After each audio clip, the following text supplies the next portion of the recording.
mengambil sikap anjali seraya kita menjunjung tinggi Guru Agung kita Sang Buddha Gautama. Namo tassa bhagavato arahato sama sambuddhassa. Namo tassa bhagavato arahato sama sambuddhassa. Namo tassa bhagavato arahato sama sambuddhassa. Kalena dhamma sawanang eta manggalam utamang ti. Mendengarkan dhamma di waktu yang sesuai, itulah berkah utama. Ya, pemimpin puja bakti,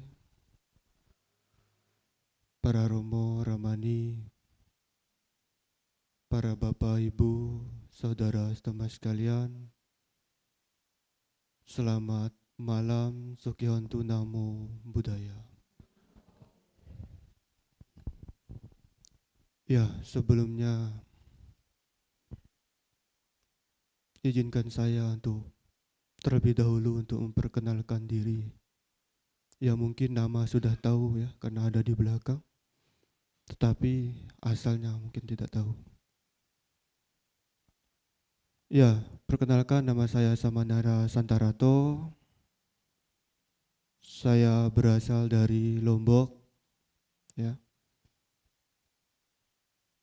Karena terkadang Bapak Ibu ada umat yang mengatakan bahwasanya saya ini berasal dari Jawa, ya.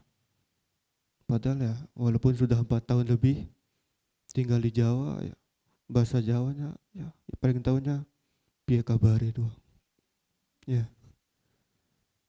Dan kebetulan saya baru 1 bulan lebih lah bertempat tinggal di Tangerang, karena sebelumnya di masa pengabdian saya tinggal di Pekanbaru. Ya Bapak Ibu saudara sekalian, ya sebelumnya bagaimana kabarnya? Apakah malam hari ini sehat? Apakah bahagia juga? Ya, sehat jasmani yang masih oke lah ya. Kalau sehat batin ya ini yang tidak oke. Contohnya apa ya? Suka marah-marah ya, suka gosip ya. Kalau gosok-gosok makin asik ya.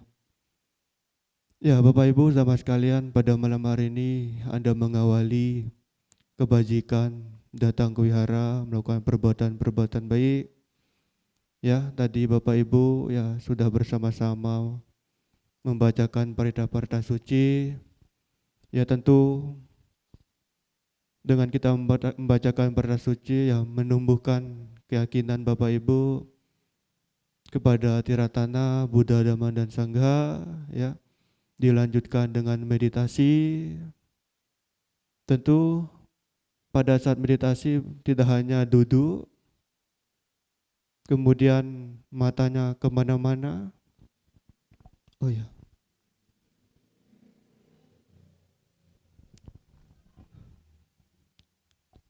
Nah pada saat meditasi ya mungkin badannya di sini tapi pikirannya kemana-mana ya.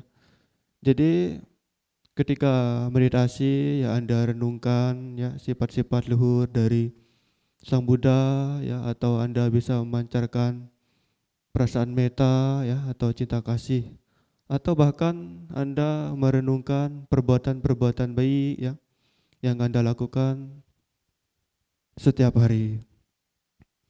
Inilah yang perlu dilakukan pada saat memperhatikan meditasi. Lalu ya Bapak Ibu tadi ya sudah meminta sila. Tidak hanya meminta sila ya tapi juga mempraktikkan dalam kehidupan sehari-hari ya. Kemudian ya dilanjutkan dengan Bapak Ibu yang mendengarkan dhamma ya.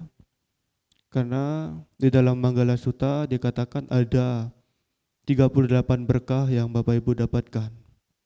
Salah satunya adalah kalena dhamma sawanang. mendengarkan dhamma di waktu yang sesuai, inilah berkah utama. Nah, pujaca pujaniyamang etamang galamu tamang. Menghormat yang patut dihormat adalah berkah utama. Bapak Ibu melakukan puja bakti dalam rangka sebulan pendalaman dhamma. Bapak Ibu sudah melakukan kebajikan, mendapatkan berkah-berkah.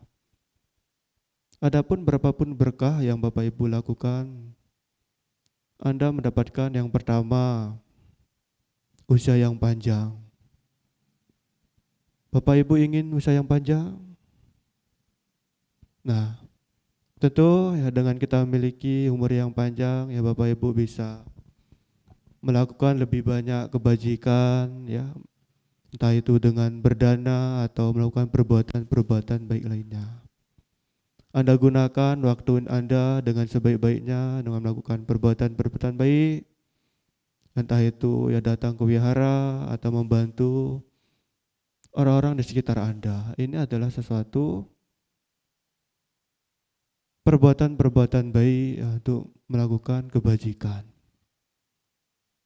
Lalu berkah yang Anda dapatkan selanjutnya adalah mendapatkan rupawan.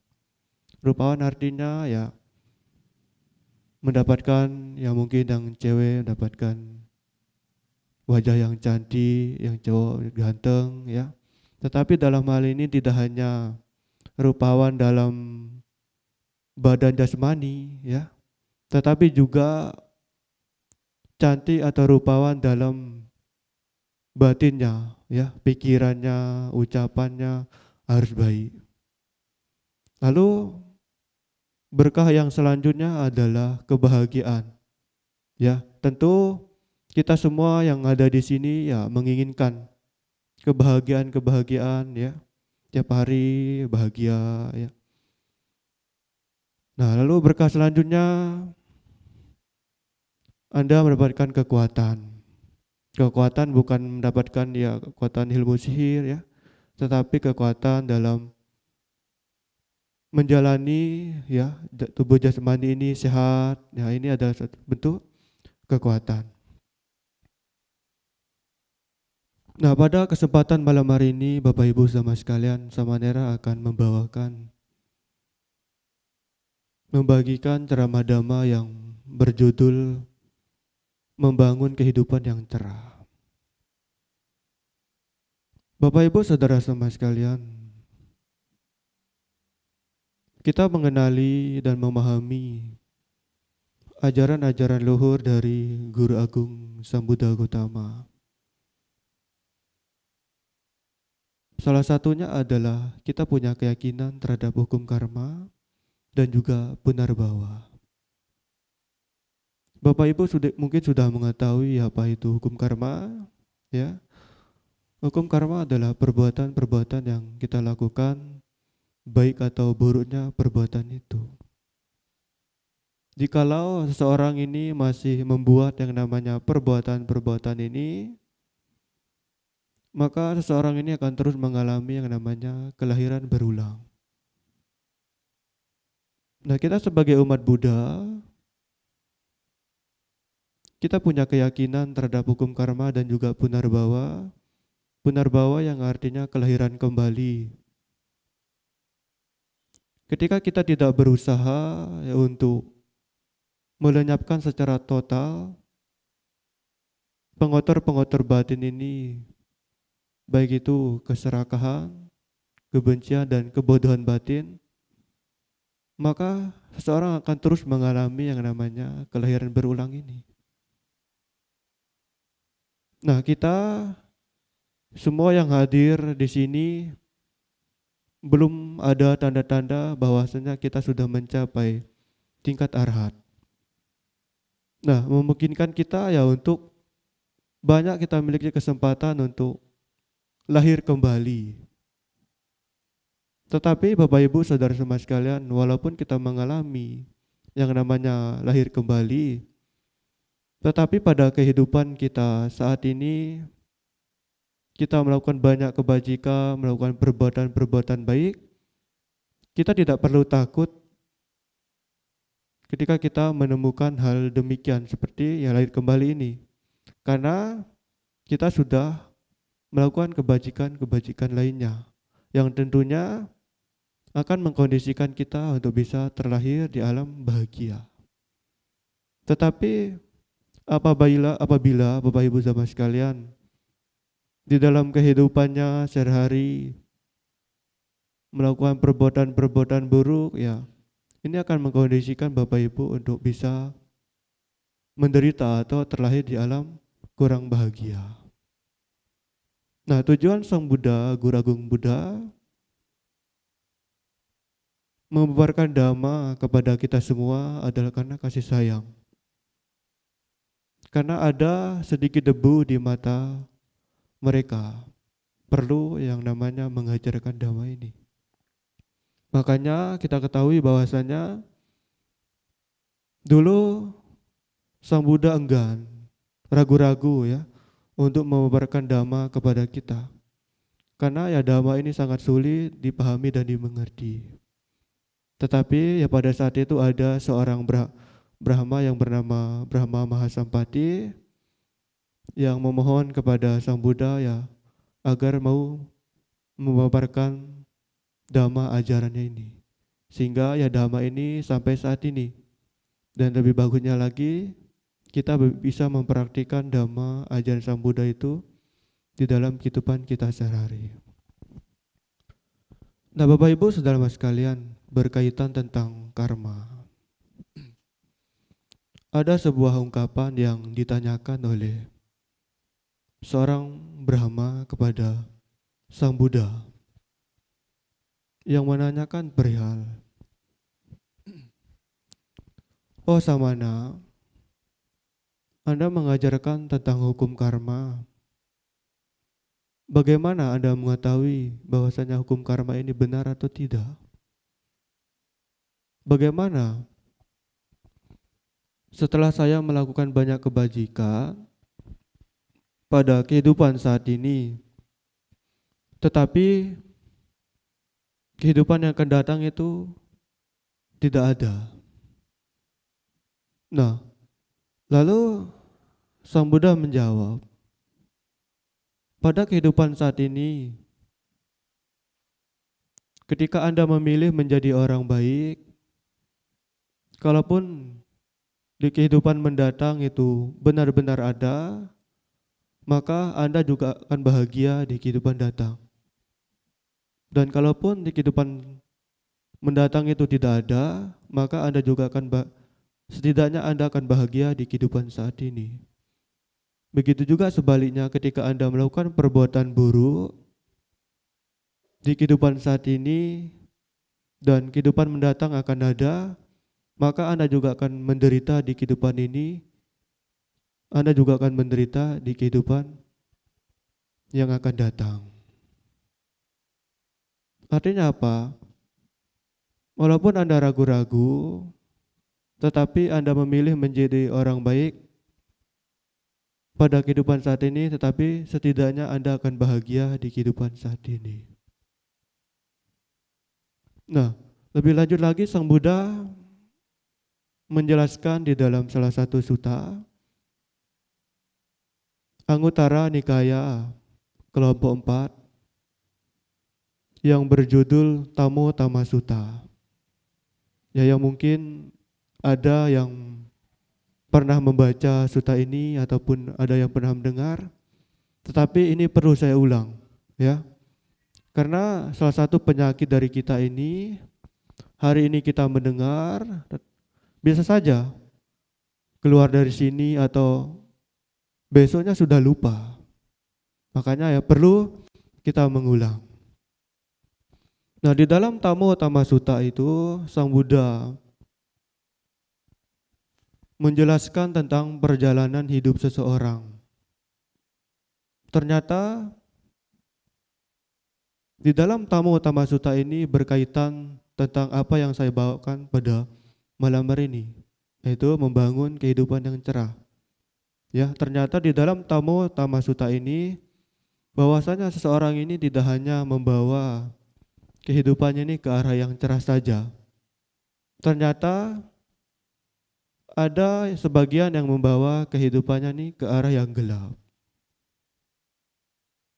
Nah, di dalam Tamo Tama Sutta ini, poin yang pertama adalah perjalanan hidup seseorang dari gelap menuju gelap. Nah, apa yang dimaksud dari perjalanan hidup seseorang dari gelap menuju gelap? Mengapa yang membawa kehidupannya ke arah yang gelap? Nah, arti dari kata gelap ini memiliki makna diawali dari kelahiran seseorang ketika dia terlahir di alam manusia, dia terlahir di dalam keluarga yang rendah atau di dalam keluarga yang tidak terpandang, dan juga terkadang untuk memenuhi kehidupannya sehari-hari terkadang bergantung kepada orang lain. Dan lebih parahnya lagi adalah tidak mengenal dhamma, sehingga dia mengarahkan kehidupannya, baik itu pikirannya, ucapannya, ataupun perbuatannya ke arah-arah yang buruk atau tidak baik. Nah, sehingga ketika badan tubuh jasmani ini hancur, setelah kematian dia akan terlahir di alam menderita. Nah, ini adalah perjalanan hidup seseorang dari gelap menuju gelap. Nah, lalu ada perjalanan hidup seseorang dari gelap menuju terang. Tadi kita definisikan bahwasanya kehidupan yang gelap ini ketika dia terlahir di dalam keluarga yang tidak terpandang atau terlahir dalam keluarga yang tidak terhormat, keluarga yang rendah, terkadang untuk memenuhi kebutuhan sehari-hari bergantung kepada orang lain, dan dia juga memiliki bentuk tubuh jasmani yang terbilang kurang sempurna atau cacat, tetapi seseorang ini memiliki sebuah cahaya. Cahaya apa? Cahaya kebijaksanaan. Sehingga dia bisa mengarahkan kehidupannya, perbuatan, ucapan maupun pikirannya ini ke arah hal yang baik. Sehingga setelah kematian, ketika badan tubuh jasmani ini hancur, dia bisa terlahir di alam bahagia. Nah, ini adalah perjalanan hidup seseorang dari gelap menuju terang. Nah, lalu ada perjalanan hidup seseorang dari terang menuju gelap. Ya, pada kehidupannya saat ini, ya, dia memiliki kekayaan, dia terlahir di dalam keluarga yang terhormat, yang memiliki kekayaan yang berlimpah, ya, untuk memenuhi kebutuhannya sehari-hari serba berkecukupan. Tetapi walaupun dia ini kehidupan yang cerah, tetapi sayangnya dia ini tidak mengenal dhamma, sehingga dia mengarahkan kehidupannya ini ke arah hal yang merugikan dirinya sendiri. Dia membawa pikirannya ke hal yang baik, ke hal yang tidak baik, perbuatannya juga tidak baik, apalagi pikirannya tidak baik. Sehingga ya ketika badan tubuh jasmani ini setelah kematian dia terlahir di alam menderita. Nah, ini adalah perjalanan hidup seseorang. Nah, lalu poin yang terakhir adalah perjalanan hidup seseorang dari terang menuju terang. Nah, dalam kehidupannya ini ya tidak hanya harta kekayaannya berlimpah, ya, segala sesuatu ini berkecukupan, tidak pernah kekurangan, sekaligus dia juga mengenal dhamma, ya setelah kematian dia terlahir di alam bahagia. Nah, ini adalah 4 perjalanan hidup seseorang. Nah, sekarang Bapak Ibu ya tinggal memilih Mau pilih yang mana? Ya, apakah mau dari yang gelap menuju gelap atau dari yang gelap menuju terang, ya, atau bahkan dari terang menuju terang. Tetapi yang perlu kita ingat Bapak Ibu sama sekalian bahwasanya kita masih mengalami yang namanya kelahiran kembali. Ya, makanya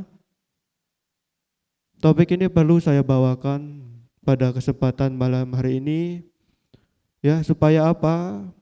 Bapak Ibu ini tidak terlanjur terjerumus, terjatuh ke dalam lubang yang gelap atau ke dalam lubang yang dalam. Artinya apa? Ketika Bapak Ibu sudah terlahir di alam menderita, mau balik lagi ya tidak bisa. Bapak Ibu harus menerima. Mau komplain juga tidak bisa. Ya, oh saya mau balik lagi, ternyata ada alam yang lebih panas dari Tangerang. Saya mau balik lagi ya tidak bisa. Walaupun di Tangerang panas tetapi ada AC, ya, tapi di alam sana panas ya. Nah, tujuan dengan kita mendengarkan dhamma pada kesempatan malam hari ini membangun kehidupan yang cerah supaya Bapak Ibu ya pada saat ini bahagia, ya seterusnya juga bahagia. Nah, dengan Bapak Ibu juga mendengarkan dhamma walaupun sekarang tidak bahagia, ya paling tidak semoga ya habis ini pulang dari sini ya bisa bahagia. Ya, karena dhamma itu yang memiliki 3 ciri Bapak Ibu. Yang pertama ya adi kalyanang, maje kalyanang, pariyo sapanya kalyanang.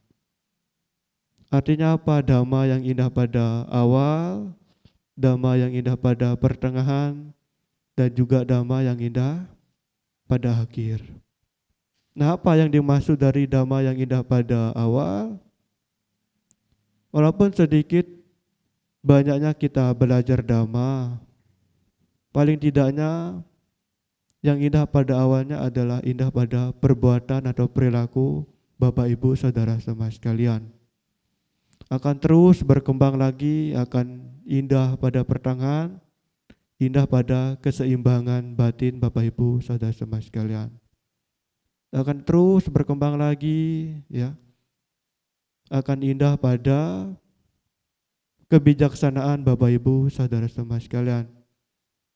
Bijaksana artinya bisa melihat ya baik buruknya, apakah apa yang kita lakukan ini membawa manfaat atau tidak, apa yang membuat rugi atau tidak, ya. Nah, dengan seorang belajar dhamma yang perlu diperbaiki adalah perilakunya. Makanya di dalam dhamma dikatakan, di dalam dhamma pada tumehi kicang matapang akataro tatagato. Yang artinya engkaulah yang harus berusaha, sang tatagata hanyalah penunjuk arah. Ya, mungkin sehabis pulang dari sini Bapak Ibu bisa searching di Google ya, Dhammapada 276 ya. Siapa tahu ya bisa bikin status WA ya. Supaya ya status WA-nya tidak ya mengeluh-mengeluh saja ya. Sekali-sekali ya jadi orang yang religius ya. Supaya ya kalau ada permasalahan dalam rumah tangga ya, entah itu permasalahan dengan keluarganya, dengan istrinya, dengan suaminya ya. Kalau ada masalah sedikit-dikit bikin status. Kalau ada permasalahan dengan keluarga saling menyindir. Menyindirnya di mana? Ya di status. Ya. Paling bahaya makanya dunia media sosial ini. Ya. Nah, dhamma ini diibaratkan seperti lentera. Ya, makanya ya setiap puja bakti kita melakukan puja. Ya, pasti ada lilin, ya karena lilin ini adalah sebagai simbol dhamma, penerang bagi kita. Dengan kita belajar dhamma, ya kita tercerahkan. Ya, tercerahkan dalam artian ya kita memiliki pikiran baik, ya kita memiliki ucapan yang baik, dan juga ya kita memiliki perbuatan-perbuatan yang baik. Makanya untuk membangun kehidupan yang cerah, kita harus menata 3 hal ini. Ya, perbuatan kita juga baik, apalagi pikiran dan juga perbuatan kita juga baik. Nah, Sang Tathagata telah menunjukkan arah dari 4 hal ini, perjalanan hidup seseorang. Mana yang Bapak Ibu harus pilih? Dengan seseorang tidak mengenal Dhamma, bisa saja dia mengarahkan kehidupannya ini ke arah gelap menuju gelap. Dan bisa saja dia mengarahkan kehidupannya ini yang awalnya cerah menuju gelap. Tetapi dengan seseorang ini belajar Dhamma, dia mengarahkan hidupnya, ya mungkin yang awalnya itu gelap bisa menjadi terang, atau yang awalnya terang bisa menjadi terang. Ini ada sebuah pilihan Bapak Ibu. Mana yang Bapak Ibu pilih? Nah, inilah yang dapat saya sampaikan pada kesempatan malam hari ini. Ya, semoga Bapak Ibu ya terus semangat belajar Dhamma, mempraktikkan Dhamma dalam kehidupan sehari-hari. Ya, semoga Bapak Ibu tetap sehat. Ya, semoga semangat dalam mempraktikkan Dhamma ajaran Sang Buddha dalam kehidupan sehari-hari. Ya, selamat malam. Soki Hontu Namo Buddhaya. Di sini tempat